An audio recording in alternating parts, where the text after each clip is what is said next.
की या सर्व अधिकाऱ्यांना बरखास्त त्या ठिकाणी करण्यात यावं, जेणेकरून एक मेसेज जाईल पोलीस डिपार्टमेंटमध्ये लोकांमध्ये की असं चुकीच्या कारवाई त्या ठिकाणी झाल्या तर पोलीस बरखास्त सुद्धा होऊ शकतात।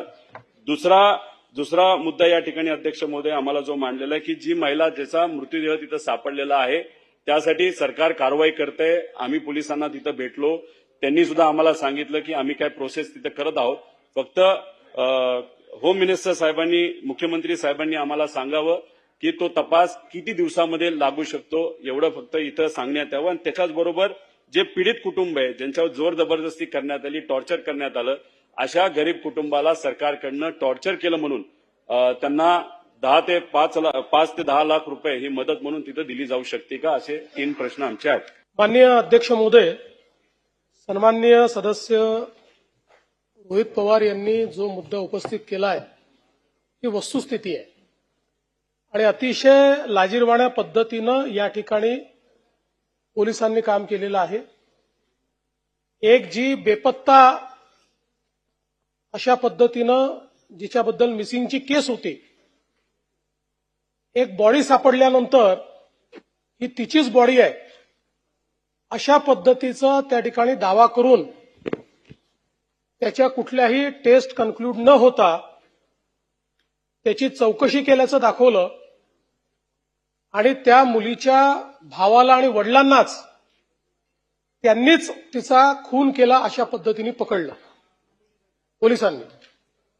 आणि त्यानंतर ही जी मुलगी आहे ही जिवंतच होती, ती मुलगी स्वतः पोलीस स्टेशनला हजर झाली आणि त्याच्यानंतर त्यांना सोडावं लागलं।